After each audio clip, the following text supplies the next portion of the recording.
Chers frères et sœurs d'Avignon, c'est avec joie que je me trouve parmi vous aujourd'hui au travers d'Internet. C'est vrai que je devais venir vous rendre visite il n'y a pas si longtemps, mais les événements font que cela n'a pas été possible. Mais aujourd'hui, par ce moyen, je peux vous apporter le message que Dieu a mis sur mon cœur pour vous, pour aujourd'hui. J'espère que vous allez tous bien et que ce temps d'épreuve n'est pas trop difficile pour chacun d'entre vous. Mais nous avons un grand Dieu, un Dieu qui est vivant, un Dieu qui est présent et qui, dans des temps d'épreuve, nous encourage à persévérer et à aller de l'avant et à continuer à porter du fruit pour lui. Il faut surtout ne pas baisser les bras. Il faut surtout ne pas s'arrêter. Il faut surtout ne pas se décourager. Mais avec l'aide du Saint-Esprit et la force que Dieu nous donne, continuer malgré tout à servir notre Dieu et à le suivre. En tout cas, que Dieu vous bénisse, chacun d'entre vous, que son nom soit loué et béni et adoré. Amen.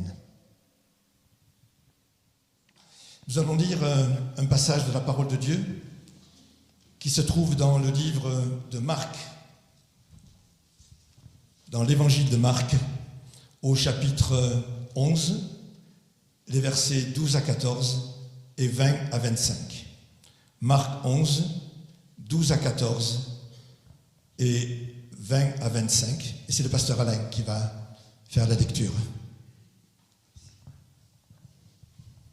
Jésus entra à Jérusalem dans le temple.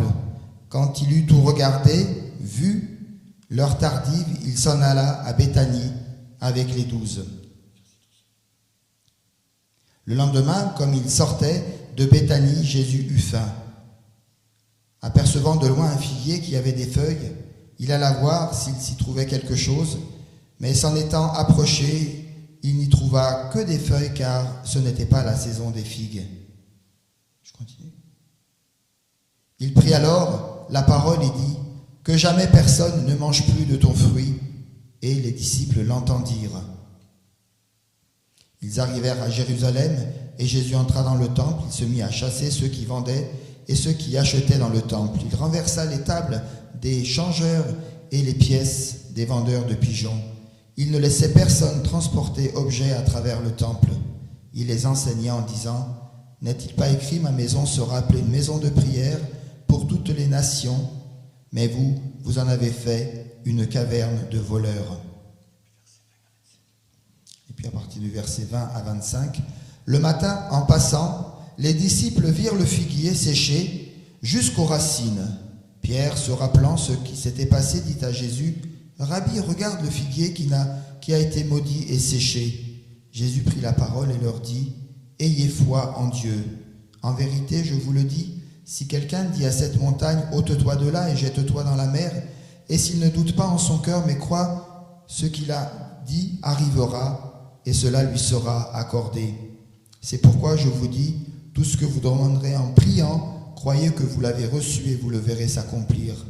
Et lorsque vous êtes debout en prière, si vous avez quelque chose contre quelqu'un, pardonnez, afin que votre Père qui est dans les cieux vous pardonne, vous aussi, vos fautes. » On va prier ensemble. Oui Seigneur, merci parce que tu es là aussi dans le temple de nos cœurs pour nous enseigner, pour Seigneur nous parler de toi, de ton amour, de ta puissance, de ton œuvre. Donne-nous des oreilles attentives pour que nous puissions comprendre, Seigneur. Et s'il y a des choses qui sont séchées, qui sont abîmées, à l'exemple de ce figuier qui a été maudit, Seigneur, merci de faire renaître en nous ce qui sommeille, ce qui a besoin d'être sanctifié, ce que tu veux faire renaître.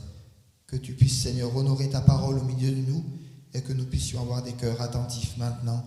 Bénis ton serviteur également pour la parole qui sera annoncée maintenant et que ta présence soit manifeste au milieu de nous, dans le nom de Jésus. Amen.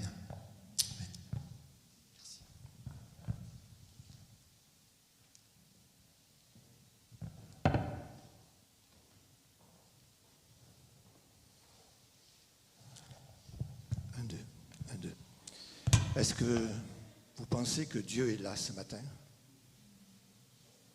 Je dis de temps en temps, hein ? Est-ce que vous pensez que Dieu est là ce matin ? Est-ce que vous pensez qu'il a quelque chose à nous dire? Est-ce que Dieu a quelque chose à me dire ou à nous dire? Donc s'il a quelque chose à nous dire, si c'est ce qu'on pense, alors nous allons être attentifs pour savoir ce que Dieu va dire. Il ne va pas dire la même chose à tout le monde, mais il va dire une parole spécialement pour vous, pour moi, que nous allons ressentir comme étant pour nous. Et si nous faisons confiance à Dieu, et si nous nous attendons à une parole de lui, alors il va nous dire une parole, et nous allons comprendre. Et cela va nous permettre d'être fortifiés, encouragés, grandis, et faire des progrès. Dans les évangiles, Jésus dénonce sévèrement l'hypocrisie des pharisiens. Quand nous lisons tous ces textes des évangiles, nous sommes étonnés de voir cela. Par exemple, dans l'évangile selon saint Matthieu, au chapitre 15, il attribue aux pharisiens les paroles du prophète Ésaïe.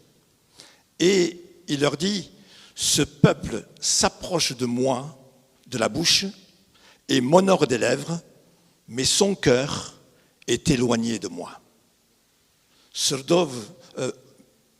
Pernov Gmodena, Ashorowurte, parce qu'il sirde insme hérouillé. Et puis il dit encore, toujours dans l'évangile de Matthieu, « Malheur à vous, hypocrites, parce que vous faites pour l'apparence de longues prières. Tursen yergain aut nergenek. » Toute la Bible nous enseigne que Dieu regarde au cœur et il ne regarde pas aux apparences. Asfat serdin genaï yevirevutin chenaïr. Le jour où Samuel devait choisir un roi pour régner sur Israël, il a vu Eliab. Et il s'est dit en lui-même, c'est certainement celui-là que Dieu a choisi. Samuel savent, assez à une marte vorasfat andretz. Pourquoi? Parce que Eliab était grand, était fort, était beau. Alors c'est lui. Et l'Éternel a répondu à Samuel, lui a dit, l'Éternel ne considère pas ce que l'homme considère. L'homme regarde à ce qui frappe les yeux, mais l'Éternel regarde au cœur. Marte genaï inchfor ir achkerun guka, faz asfats serdin genaï. Et puis dans un autre passage, le roi Saül est vainqueur des Amalécites, mais il a désobéi à Dieu. Et Samuel lui a dit, et lui dit, les holocaustes et les sacrifices font-ils autant plaisir à l'Éternel que l'obéissance à ses ordres? Non, car l'obéissance vaut mieux que la graisse des béliers. Et c'est parce qu'il connaissait les cœurs de Caïn et d'Abel que Dieu a accepté l'offrande d'Abel et qu'il a refusé l'offrande de Caïn. Et c'est la même vérité que nous retrouvons dans notre texte. De l'extérieur, le figuier avait toutes les caractéristiques d'un bel arbre, abondant en fruits. Tusen, Astezenin, Chatkeretziger, Yevchat, Bedurgardarperel. Mais le problème, c'est que tout en ayant de belles feuilles, il n'y avait pas de fruits. Dus partout Eisebor derevner desnerov, Meche, Panchigar, Bedur, Tchegar. Et la tragique conséquence est que Jésus maudit le figuier et qu'il sèche. Jesus ganidze tezenin, yev tezenin ge chorna. Le jugement pourrait nous paraître dur et même excessif, le jugement de Jésus. Mais en même temps, il nous montre la gravité de la chose. Et c'est ce que nous allons voir. Jésus a faim. Jesus a notillé. Ce besoin de Jésus montre d'une part sa vraie humanité.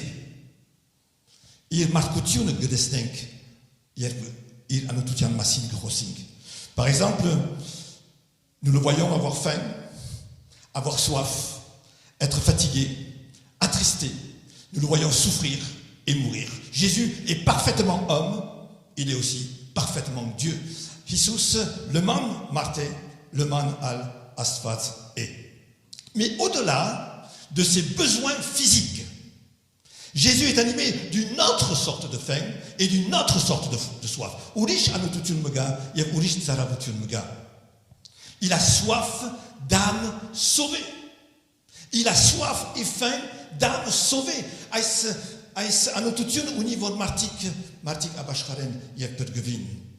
Il a faim de voir des hommes recevoir le pardon, être lavés, purifiés de leurs péchés, transformés, remplis de joie, de paix et d'espérance.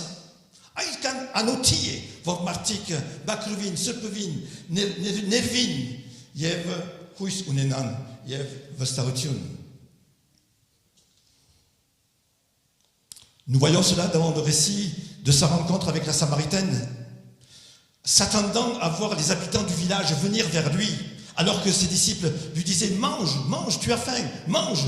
Il disait « J'ai une autre nourriture à manger. » Urish, udelik me yes unim, udelu, yet spacer samaratiner, vor iren bidikain. Cette faim de Jésus, nous pouvons aussi l'apercevoir lorsque il voit se rassembler autour de lui une foule de gens pour l'écouter. Et il dit qu'il était ému de compassion. Jesus gesirel aishrovurt vor geharakver iren shurj ir anututun hosar gedesneng. Et nous voyons ce soif lorsque sur les 7 paroles qu'il a prononcées à la croix, à un moment donné il a crié « J'ai soif ! J'ai soif !» Ce n'était pas uniquement d'eau qu'il avait soif. Il avait soif du salut des âmes. Yet hachinvra araget zaraven, zaraven. Et à son peuple infidèle, un jour Dieu lui dit « Mon peuple, qu'est-ce que je t'ai fait? Qu'est-ce que je t'ai fait ?» Tellement il a soif de la joie de son peuple. Il lui dit « Qu'est-ce que je t'ai fait? En quoi t'ai-je fatigué? En quoi t'ai-je fatigué ?» Et puis, nous pouvons voir aussi cela lorsque, après sa résurrection, par 3 fois, il s'approche de Pierre et lui dit « Simon, fils de Jonas, est-ce que tu m'aimes ?» Et oui, Seigneur, je sais que je t'aime. Simon, fils de Jonas, est-ce que tu m'aimes? Et 3 fois. Et si le Seigneur venait maintenant de moi, près de moi, et me disait, Pasteur Ago, est-ce que tu m'aimes? Ou toi, au bout de toi, est-ce que tu m'aimes? Et s'il le répétait une 2e fois? Et s'il le répétait une 3e fois? Tellement il a soif de l'amour aussi de ses enfants. Il a la même soif aujourd'hui du salut des hommes. Et il a la même soif du salut de ses enfants. Il a faim et soif de leur confiance, de leur attachement, de notre attachement, de notre adoration, de nos louanges, de notre dévouement, de notre présence. Jésus a soif. Jésus a soif que nous soyons là. Il a soif qu'on l'adore. Il a soif qu'on le loue. Il a soif qu'on le prie. Il a soif qu'on l'écoute. Il a soif de demeurer avec nous. Il a cette soif aujourd'hui et il a cette faim. Quelle est son attente? Eh bien, Jésus attend simplement que moi, toi, nous le rassasions. Que nous le rassasions.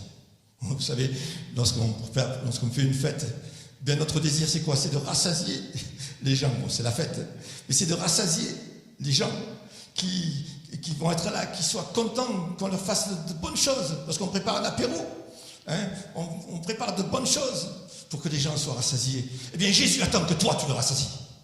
Jésus attend que moi je le rassasie.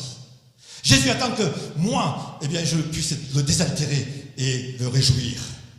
Il a faim et soif. Et il voit un figuier. Il voit un figuier.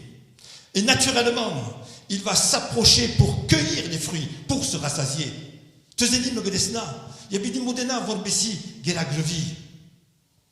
Mais le figuier doit toujours être prêt à rassasier Jésus, à combler ses besoins, à répondre à ses attentes.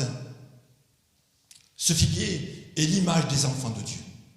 Ce figuier, c'est toi et c'est moi, enfants de Dieu. Nous sommes appelés à combler la faim et la soif de Dieu par une vie consacrée, un témoignage vivant, un humble service.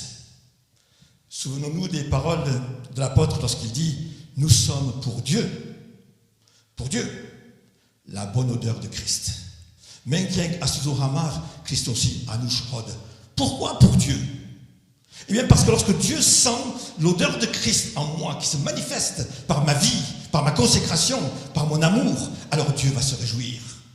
Nous sommes, tu es pour Dieu, la bonne odeur de Christ.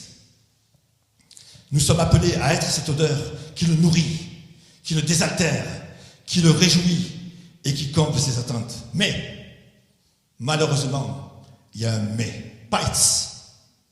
Jésus est attiré par ce figuier.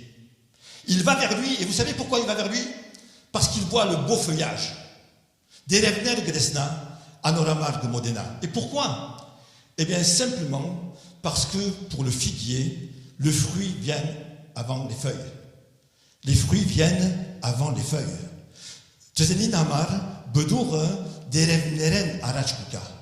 Alors, quand il voit des feuilles, automatiquement, il pense qu'il y a du fruit. Il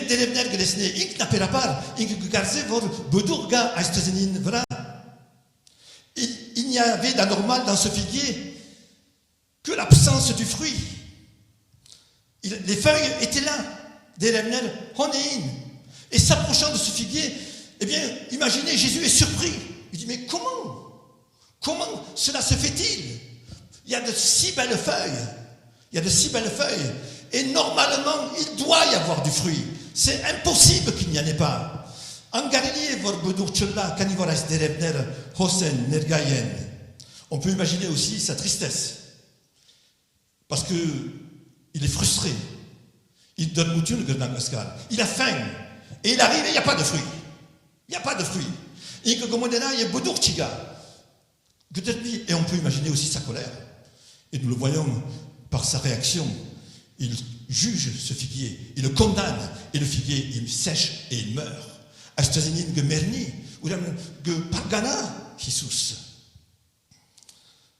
Frères et sœurs, nous devons être vigilants pour ne pas ressembler aux pharisiens. Notre vie chrétienne, l'observance des commandements, nos prières, notre engagement dans l'un des domaines des activités d'une église ou d'une œuvre, nos offrandes, nos dons, nos visites ne représentent que le feuillage du figuier. Ne représentent que le feuillage du figuier. Ich får en hem de rocha amar, im arotneres, im aitselutioneres, im bagneragner vogubam. Also mia inderevnernen. Dieu attache bien sûr une certaine importance au feuillage. Mais ce sont les fruits qui vont le nourrir. Ce ne sont pas les feuilles qui vont nourrir Jésus. Vous voyez la différence? Voyez la différence? Le figuier aurait pu s'étonner de la réaction de Jésus. Il aurait pu lui dire, Seigneur, mes feuilles sont quand même très belles. Elles sont tendres, il y en a beaucoup, elles sont brillantes, d'une belle couleur. Je vais te faire une bonne salade. Et tu vas manger des feuilles.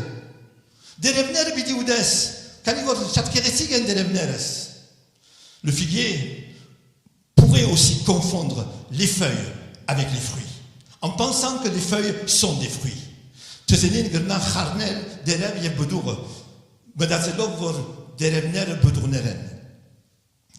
Jésus, Seigneur, toutes ces feuilles, c'est pour toi. Toutes ces feuilles, c'est pour toi. Mange, bois. Ainsi, frères et sœurs, nous ne pouvons pas nous contenter d'avoir des feuilles.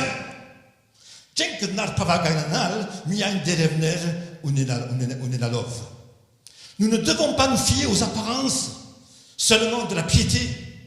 Et surtout, nous ne devons pas confondre les feuilles avec les fruits.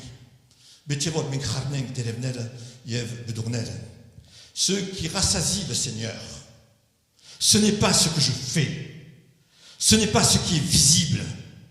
Ce qui rassasie et réjouit le Seigneur, c'est ce qui suscite ce que je fais et ce qui est visible.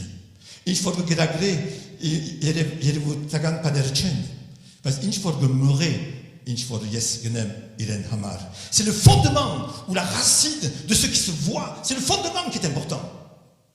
Et non pas ce qui se voit. Ce fondement ou cette racine, c'est simplement l'amour. Hashim miyain serne. Miyain serne. Le fruit par excellence, c'est l'amour. L'apôtre Paul montre dans 1 Corinthiens 13 la différence entre les feuilles et les fruits. Borosalakal gututene darpelutiun derevnerun yev budurnerun michev. Il est dit clairement que si nous n'avons pas l'amour, vous connaissez très bien ce passage, si nous n'avons pas l'amour, nous ne sommes rien. Il était certes vochincheng. Et même notre piété, aussi excellente et performante qu'elle soit, n'a aucune valeur. Et nous nismet asfazavash tutun, ankan keretik lavorolla ajek chuni. Ce qui va rassasier le Seigneur, c'est l'amour, et non pas les signes de piété ou les œuvres de piété. Alors cela ne signifie pas que les signes ne servent à rien, au contraire. Mais ces signes n'ont aucun poids s'ils ne sont pas les fruits de l'amour. Acheter Chanel, voyez-vous, Ajek me chunin, il était silo et des vampnel. C'est très important. C'est très important ce que je suis en train de dire, pour moi et pour chacun d'entre nous. Je le répète, ces signes, notre piété n'a aucune valeur si elle n'est pas le fruit de l'amour. Mais la Sfazabash Tutun, voyez-vous, Ajek me chunin, il était silo et des vampnel. Même le fondement de l'œuvre de Christ à la croix, c'est l'amour. Christ aussi, il est dit dans Romains, Dieu prouve son amour envers nous, en ce que lorsque nous étions encore des pécheurs, Christ est mort pour nous. Asfaz, il sert vol mervalauner, hastadetz, yermeg meravore in Christos bezihamar merav. La croix en elle-même n'est rien. La croix en elle-même n'est rien. Des milliers de personnes sont mortes sur la croix. Chanel, Hachin Vra Meran, Iren, voyez, Vochinche. La croix elle-même, avec l'amour, prend toute sa valeur. Avec l'amour de Dieu, prend toute sa valeur. Hache, Astozo Sirovne, Christosi Sirovne, il Ajek Gökotne. L'amour est aussi l'objet du plus important de tous les commandements. Amena Badvilank Derun, Kakat Serne. Aime Dieu de tout ton cœur, de toute ta force, de toute ton âme, de toute ta pensée, et aime ton prochain comme toi-même. Et dans la première épître de Jean, nous lisons encore, bien-aimés, aimons-nous les uns les autres, car l'amour est de Dieu. Celui qui n'aime pas n'a pas connu Dieu. Car Dieu est amour. J'ai voulu vous donner quelques exemples d'amour maintenant particuliers. Outre l'amour de Dieu, qui est parfait, infini et incomparable, il y a dans la parole de Dieu des exemples qui nous montrent la véritable nature de l'amour que nous devons avoir pour Dieu et pour notre prochain.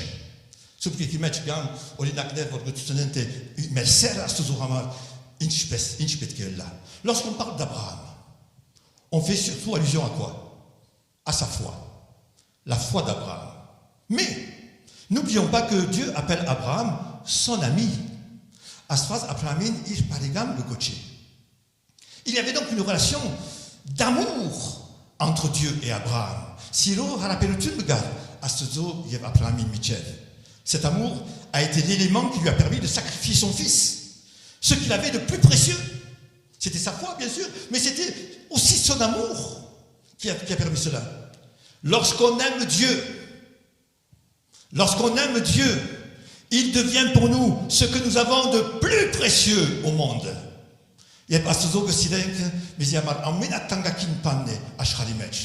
Lorsque j'aime Dieu, c'est ce que je dois avoir le plus précieux au monde, c'est Dieu.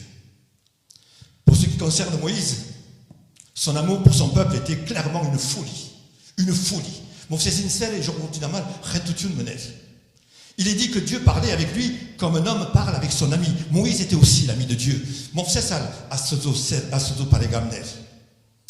Anorhet Grosser, Inchpes Martin, Matuhet Grossi. Et vous savez ce que dit Moïse dans l'Exode, chapitre 32?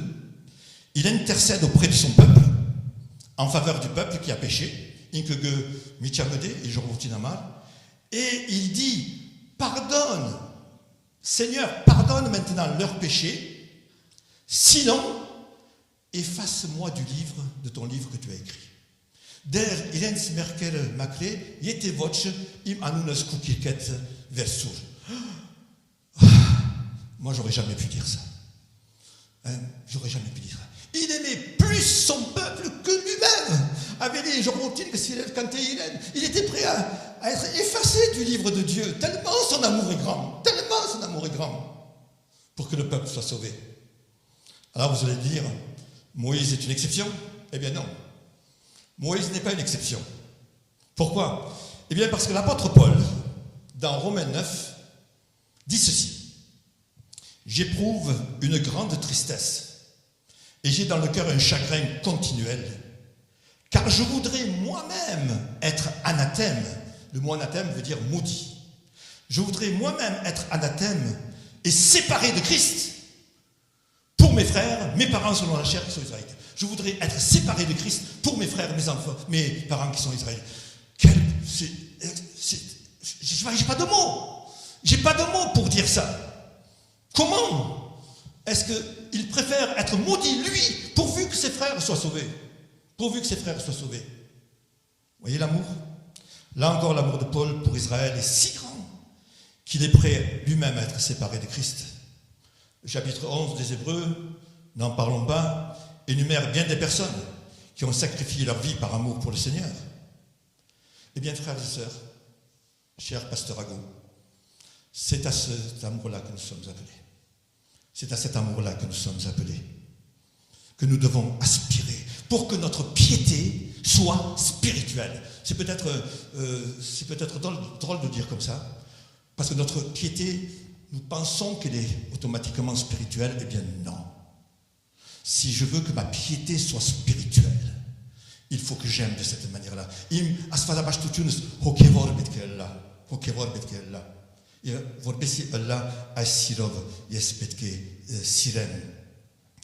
Pour que notre service et notre témoignage soient efficaces. Cet amour, bien sûr, est l'œuvre du Saint-Esprit.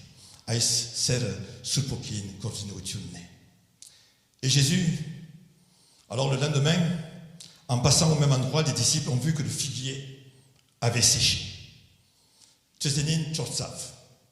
Alors Pierre dit à Jésus, Maître, regarde le figuier que tu as maudit. Il a séché.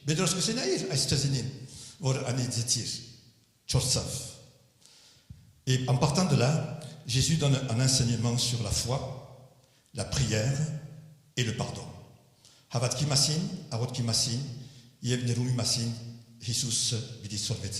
La foi. Jésus dit, ayez foi en Dieu. Ayez foi en Dieu.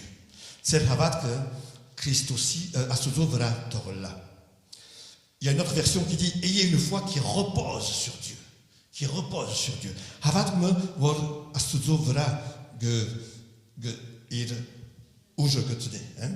Il est important de rappeler que notre foi doit reposer sur la personne de Dieu. C'est lui qui nous permet de grandir, quels que soient les obstacles que nous rencontrons. C'est lui qui nous permet d'avancer, quelles que soient les embûches du chemin. Notre confiance ne peut pas reposer sur nous-mêmes ou sur quelque autre personne ou même sur nos moyens.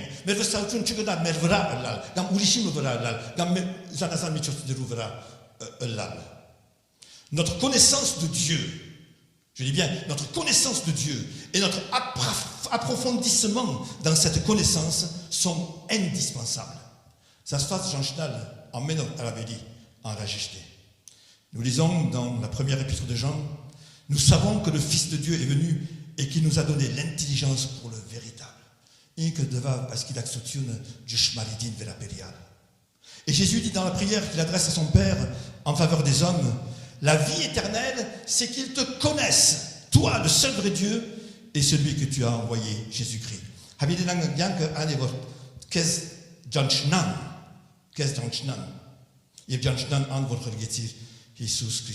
Alors, il y a 3 choses ici que je voudrais dire. La première, c'est la foi en Dieu en relation avec l'autorité.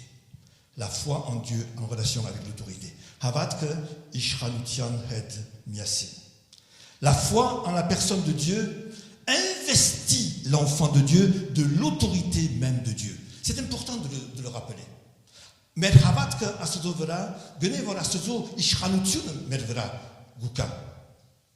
Jésus prend l'exemple de quelqu'un qui, face à une montagne, prend autorité sur elle en lui disant « ôte-toi et jette-toi dans la mer ».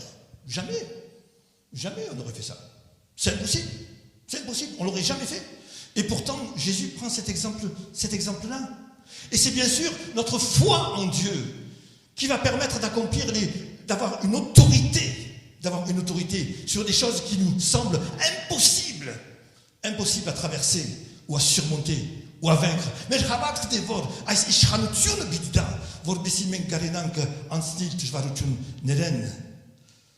sur les montagnes rencontrées qui sont sur notre chemin, investi de cette autorité, tout est possible, même ce qui est humainement impossible. Comme une montagne qui se déplace et se jette dans la mer. Et puis la foi en Dieu en relation avec la prière. Le Seigneur continue en encourageant les disciples à croire qu'ils ont reçu ce qu'ils demandent en priant avant même de le voir. Gekachalele Jesus vor havadasaner yet garoten ais havatkov gerdan ais vestatun uninal vor östatsan inch pani amar vor arotetsin desnelen arach.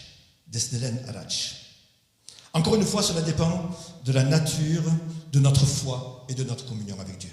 Notre foi et notre communion avec Dieu.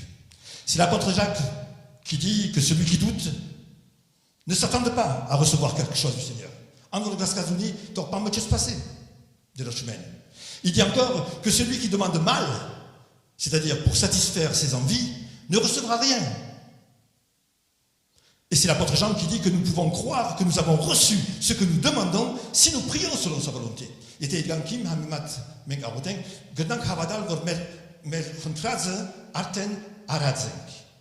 La prière que Dieu entend est liée à notre foi en Dieu et à notre communion avec lui. À notre foi en Dieu et à notre communion avec lui. Et enfin, la prière et le pardon. Dans ce même contexte, Jésus parle du pardon. Si vous avez quelque chose contre quelqu'un, pardonnez.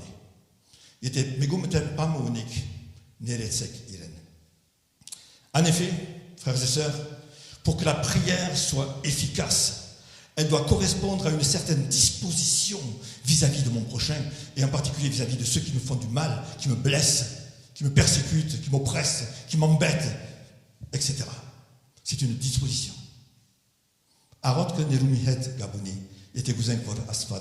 Le sait.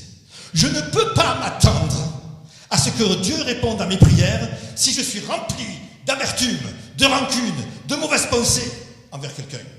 Je ne dois pas m'attendre. Je ne dois pas être étonné.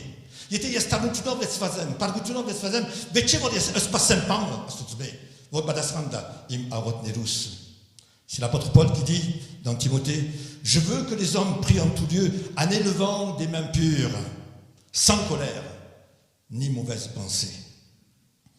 Là encore, ma foi en la personne de Dieu et ma communion avec lui vont me permettre de pardonner. Frères et sœurs, je nous encourage, moi le premier, si tu as quelque chose contre quelqu'un, pardonne. Si tu ne pardonnes pas, tu n'auras pas de réponse à tes prières.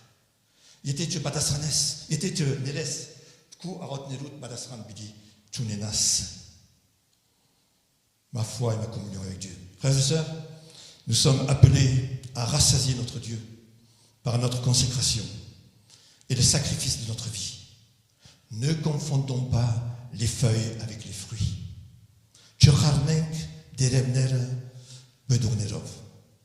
Tout ce que je fais, ce ne sont pas les fruits qui rassasient. Ce qui rassasie le Seigneur, c'est l'amour qui me pousse à faire ce que je fais. C'est l'amour qui me pousse à faire ce que je fais. Et le fruit par excellence, c'est l'amour. Ayons foi en la personne de Dieu. Croissons dans sa connaissance et usons de son autorité et de la puissance de la prière, sans oublier de pardonner. Sans oublier de pardonner. Vous savez, lorsqu'on s'est rencontrés par groupe pour réfléchir à l'audit, sur l'audit que nous devions faire, dans notre groupe à nous, qu'on appelle le groupe spirituel, au niveau national, plusieurs fois est venue la question de la repentance. La repentance. Il faut parler de la repentance. Il faut qu'on se repente. Betke Rosink Astuto het Betke Merkel Betke Tenenk Ilarchev Rostovanink Merkelnis. La repentance. Alors, ne gardons rien en nous-mêmes contre quelqu'un. Ne gardons rien en nous-mêmes contre quelqu'un. Quelqu'un peut être embêtant, méchant, tout ce que vous voulez, mais ne gardons rien, remettons entre les mains de Dieu. Ma foi et ma communion avec Dieu vont me permettre de pardonner, Alors que Dieu nous aide à être ses figuiers, que lorsqu'il s'approche de moi, eh bien, il ne voit pas que des feuilles. Il ne voit pas que des feuilles. Il voit du fruit. Et Jésus se régale, va se régaler de mes bons fruits. Et il va être rassasié. Comme Dieu a dit pour Job, vois mon serviteur Job. Il a dit à Satan, vois mon serviteur Job. Il n'y a personne comme lui. Dieu se régalait des fruits de Job, de la vie de Job. Moi, je désire que Dieu se régale de ma vie. Dieu se régale de mes fruits. Et qu'il puisse même dire à Satan, regarde mon serviteur Agon. Regarde mon serviteur Michel. Regarde mon serviteur Bruno. Regarde mon serviteur Jacques. Il n'y a personne comme lui sur la terre. Je me régale avec leurs fruits. J'ai faim de leur joie. J'ai faim de leur vie. J'ai faim de leur bonheur. J'ai faim de leur espérance. Je me régale de leur vie. Que Dieu vous bénisse. Amen. Prions ensemble.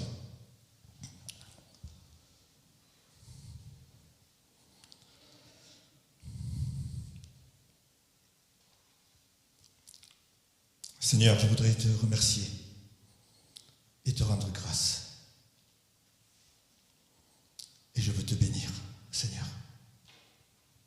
Pardon pour toutes les fois où tu t'es approché de moi et tu n'as pas trouvé de fruits. Oh, il y avait des feuilles, certainement. Parce que je fais des visites, parce que je fais des messages, parce que j'encourage les uns, les autres, parce que je m'approche de toi, je prie. Oui, il y avait des feuilles. Mais pardon pour toutes les fois où il n'y avait que des feuilles. Sans les fruits et sans le fruit de l'amour. Pardonne pour toutes les fois où j'ai fait quelque chose sans vraiment aimer, sans l'amour. Pardonne-moi, Seigneur. Pardonne-nous. Oh, je ne voudrais pas que mes paroles soient simplement une prière comme ça à la fin d'un message, mais je désire vraiment que Seigneur, ton amour, que nous sachions, que je sache aimer vraiment, Seigneur, et que non seulement il y ait des feuilles dans ma vie, mais qu'il y ait beaucoup de fruits pour ta gloire dans notre vie. Merci Jésus, que ton nom soit béni. Que ton nom soit béni. On peut rechanter, s'il vous plaît.